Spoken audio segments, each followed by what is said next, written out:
Coming up, a recap on the opening of Disney World's most anticipated ride, a look at new announcements for the parks in Florida, and so much more in this special Walt Disney World news update.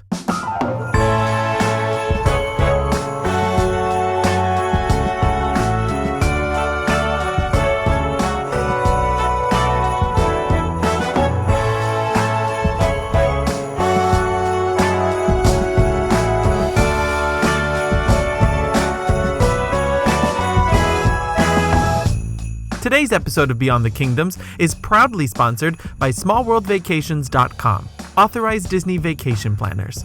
Their team of knowledgeable agents have been creating the magic for over 20 years, and they can book your next trip to Walt Disney World.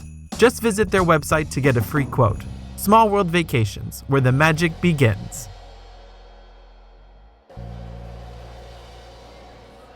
Hello everyone, and welcome to this week's Sunday main show of Beyond the Kingdoms. Like always, I'm your host David, and today I'm going to follow up on a special news update. Some truly spectacular openings and announcements have taken place recently, so let's not waste any more time and jump right in with a look at Disney World's most exciting new attraction. My first story of today, of course, focuses on the new Rise of the Resistance attraction at Hollywood Studios. So, if you don't want anything spoiled before experiencing this breathtaking new ride, jump to this time code now. That way you don't see any footage from the new ride. If you're still watching this by now, I warn you that some big spoilers are coming up. Rise of the Resistance welcomed its first guest just this week to a surprisingly smooth operation, if you happen to wake up very early. The park was originally scheduled to open at 8 a.m. on December 5th, but in fact, the park started letting in guests around 6 a.m. without any prior announcement. I passed the turnstiles myself on day one around 6:20 a.m., and I was very surprised to see that Sunset Season's Greetings was playing on Sunset Boulevard. And many other attractions inside the park were already open and running, including things like Slinky Dog Dash and Toy Story Land. At this time, guests must join a virtual queue for the chance to ride the new attraction. After entering the park, you can get on the My Disney Experience app to join a boarding group. For the record, everyone wanting to ride has to physically be in the park to get a boarding pass. You can't send one person ahead of the pack to get boarding passes for the whole family. However, once you get one, you can tour the rest of the park as you like, or even leave and come back later. Once your boarding pass number is called, you have 2 hours to return to the attraction and ride. The tricky part is, the park has been opening earlier than the scheduled opening time. On the first few days of operation, all boarding passes for the day were distributed well before 9 a.m. Guests who enter the park anytime after 9 hoping to get on the new ride had no chance. Disney is being very cryptic about how they will continue to operate the attraction. However, the park has extended opening times through the holiday season, and it looks like the virtual queue system will be used at least for the first few weeks. So my tip is, get there as early as you can, even as early as 6 a.m., and make sure you got everything set up on your My Disney Experience app. I will definitely have more tips on how to experience this attraction and the rest of the park with this new curveball very soon. But I will leave you with this. Rise of the Resistance is unlike any theme park attraction you've ever seen. It's a 20-minute experience with fantastic storytelling, multiple ride systems, live actors, and features such an immense sense of scale that words can simply not describe it. It has proven to be a big hit with guests, and the good news is that I think anyone from small kids tall enough to ride to grandparents can easily experience the attraction. It is certainly thrilling, but if you are concerned about motion sickness or that little drop you may have heard of towards the end, don't worry. From a ride perspective, it's actually pretty tame. It's thrilling in a whole new way that we've never experienced, and you just have to see it for yourself.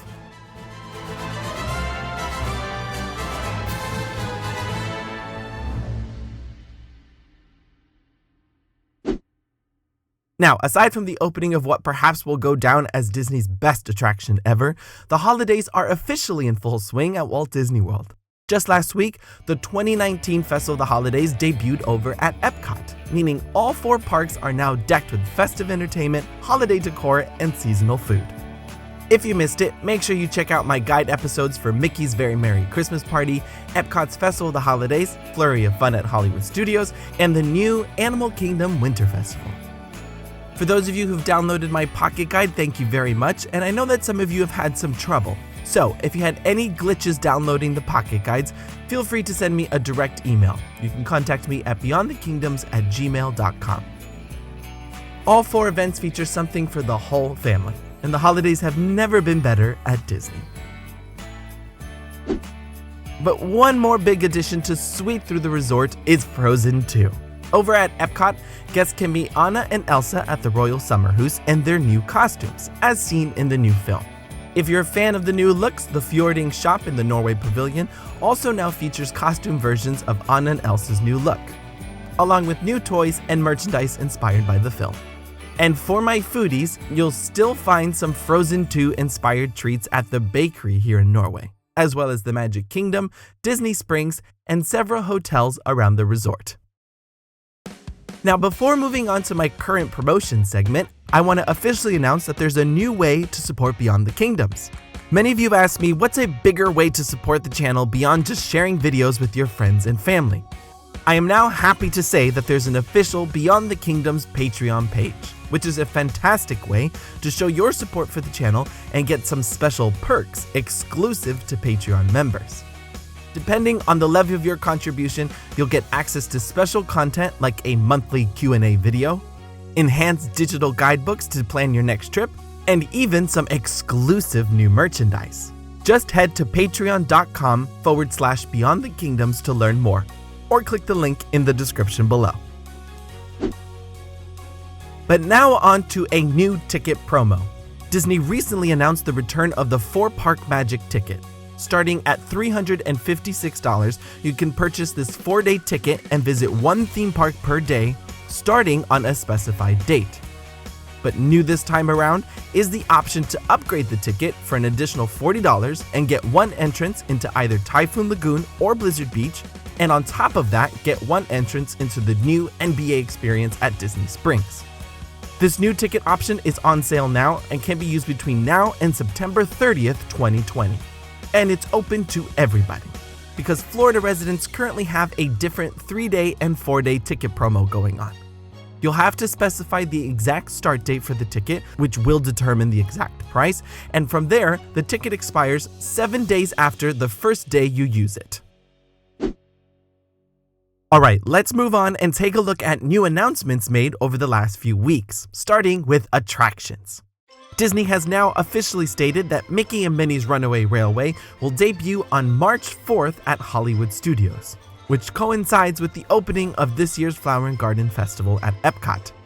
This new attraction will be the first to focus on Mickey and Minnie themselves and take guests on a wacky adventure inside a classic Disney animated short. The attraction will be located inside the Chinese Theater, and there's no word yet if FastPass Plus reservations will be offered. We'll have to just wait and see on that one. Now, sticking to Mickey Mouse but moving on to entertainment, March 2020 will also mark the opening of the new Mickey Shorts Theater. This will replace the small theater in Echo Lake that recently hosted Path of the Jedi. The theater will feature an adorable new design and screen an original Mickey Mouse short. Disney has also stated that the theater will have some special photo ops, but I don't believe they'll involve any characters. And that's not all the news for Mickey Mouse, believe it or not, because we now know that the main mouse will soon have a new home and character meet and greet location at Epcot. At the start of the Festival of the Arts, Mickey will meet guests inside the Imagination Pavilion, alongside the Disney and Pixar Film Festival. As some of you may know, the Epcot character spot closed earlier this fall, moving Mickey, Minnie, and Goofy around the corner from Baymax. But this location will close later in January to make way for some more construction for the Moana walkthrough experience. And while we know where Mickey will be relocated, it is unclear where some of the other characters will go. Disney has previously stated that Minnie will move to the World Showcase Gazebo, pushing Daisy back to the American Adventure, and Goofy's future location is yet to be announced. And since we're on the topic of Epcot, let's transition into new details about special events around the parks. As you know, Festival of the Arts will debut at Epcot on January 17th, 2020, and we now have more details for the Disney on Broadway concert series. Every night of the festival, a pair of Broadway stars will take to the stage at the American Gardens Theater and perform songs from Disney's collection of Broadway hits. For 2020, we have similar performers we've seen in the past, including Kevin Massey, Kissy Simmons, and my personal favorite, Ashley Brown. For a full list of performance dates, click the link in the bio below, but please note that the full schedule has yet to be determined. For those who want to pre-book and reserve seats to the show, you can now book dining packages at select restaurants around Epcot. After Candlelight Processional, this is the next most popular concert at this theater, so I do recommend booking this.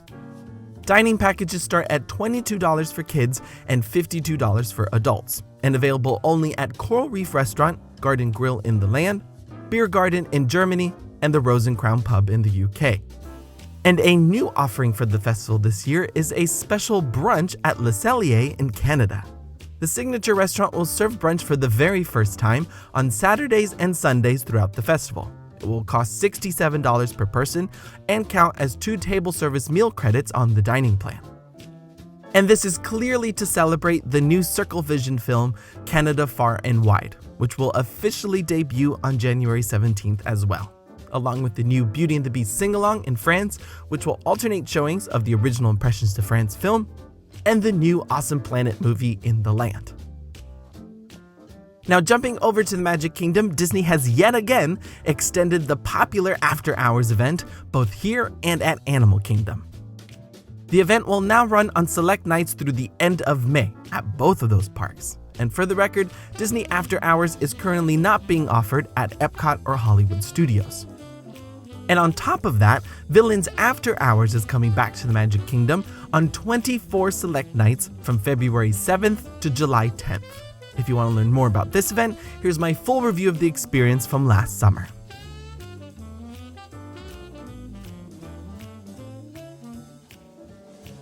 And finally, Magic Kingdom will feature a new twist to early morning magic starting in February. In honor of the 70th anniversary of the classic film Cinderella, the special ticketed event will include surprise character meets and add Prince Charming's Regal Carousel to the standard lineup of attractions that guests can experience with little to no wait. As usual, Cinderella and other princesses will meet guests at Fairy Tale Hall. But on these special select dates, you can also encounter Susie, Perla, the fairy godmother, the evil stepsisters, and Prince Charming roaming around Fantasyland. Let's move to my favorite topic, food, because we have some yummy new treats around Disney World. In case you missed it, DVC members and annual pass holders can get a complimentary set of 3 beignets with the purchase of a specialty beverage at the newly expanded Scat Cat Club at Port Orleans French Quarter. This special offer is available every day from now until January 4th. Just down the river, guests can now enjoy a new holiday-themed menu at Jock Lindsay's Hangar Bar. This is over in the landing area of Disney Springs. For the first time this holiday season, patrons can enjoy items such as red and green deviled eggs, the holiday caprese wreath, or the white Christmas margarita, just to name a few. The Indiana Jones-inspired bar is also completely decked out in holiday decor. Jumping back over to Epcot, it appears that the Regal Eagle is slated to open sometime before the year is out. This is over at the American Adventure. And we now have a complete menu. The quick service restaurant will celebrate classic barbecue dishes from around the country, including the Texas beef brisket served on garlic toast, or the grilled burger topped with barbecue pork and a fried onion ring. The restaurant will also serve up a plant-based burger and a nice collection of craft beers. Hopping over to Future World, we still don't have a concrete opening date for Space 220. But according to a recent job listings, it looks like the futuristic table service restaurant will not open until February. We have yet to see a menu for this new dining location and have no updates on when reservations will open up. And the same goes for the Roundup Rodeo Barbecue, which will open sometime in 2020 at Hollywood Studios. This will be a table service restaurant located in Toy Story Land and provide a family-friendly meal for Toy Story fans. Again, like the previous location, we have yet to see a menu on this one as well.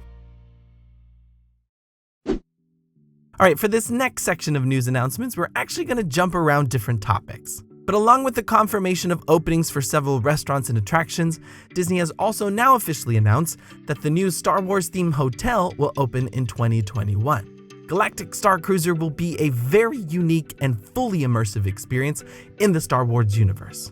From the minute you pull up to the hotel, you'll be surrounded 24/7 in-story and get special access to Galaxy's Edge. Pricing details have not been revealed and reservations are not open yet. Inside the new land at Hollywood Studios, Disney has debuted a third super zoom magic shot. This is over by the Millennium Falcon. This is a fun photo op similar to the one we've seen at Magic Kingdom. And speaking of photos, there are several new photo ops in honor of the 30th anniversary of The Little Mermaid. There is now a new Sebastian magic shot by Ariel's attraction at the Magic Kingdom, as well as a new animated magic shot when you meet the princess in her grotto. You can also pose with a Dingle Hopper prop at the PhotoPass studio located inside Sir Mickey's. Moving on over to World Showcase, a new gallery has opened at the Morocco Pavilion. Race Against the Sun celebrates two modern-day competitions in the North African country, Marathon of the Sands and Rally of the Gazelles. The new exhibit features new objects on display and a special photo op. And in a surprise announcement, we've also learned that DuckTales will soon replace HMP's World Showcase adventure at Epcot. This will be a new interactive game that guests can participate in on the Play Disney Parks app. We have no details on when the new game will debut, but Disney has stated that you'll take a trip around the world with favorite characters from the TV show, hunting for special treasures. And finally, we have merchandise. We recently learned that two new Magic Band colors will join the lineup of other Magic Bands, dark gray and a mint green. This debuted back on November 29th and can be purchased wherever Magic Bands are sold. However, these new colors have not come up yet when ordering complimentary Magic Bands that you get when staying at a Disney Resort hotel. Now, for those of you who enjoy collecting wishables, there's a new fun holiday collection available at select stores around the resort, and they feature characters seen in the Christmas time parade at the Magic Kingdom. There's also a new Frozen collection now available as well.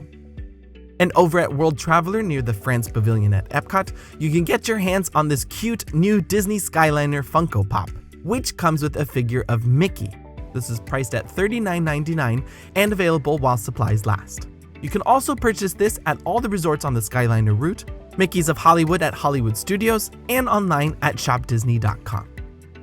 And finally, over at Wind Traders in Animal Kingdom, there's a new collection of Avatar merchandise to celebrate the 10th anniversary of the hit film. Items include a new t-shirt, stainless steel water bottle, and a special lithograph. Now, as always, I want to round out today's news episode with an update on refurbishments.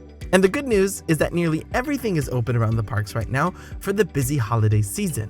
Primeval Whirl over at Animal Kingdom is finally up and running, but scheduled to close again starting on January 5th. Disney has recently downgraded this attraction to seasonal operation only. And of course, Blizzard Beach will remain closed until January 13th as part of its annual refurb. And Typhoon Lagoon will close on that same day until March 29th, 2020. So that will have to do it today, folks, for this special news update. Like I said before, make sure you watch all of my guides to the holiday events now taking place at Disney World, and stay tuned throughout this week as I give you my full review and favorite dishes from this year's Festival of the Holidays at Epcot. But until next time, thank you so much for watching, and remember, if you can dream it, you can do it.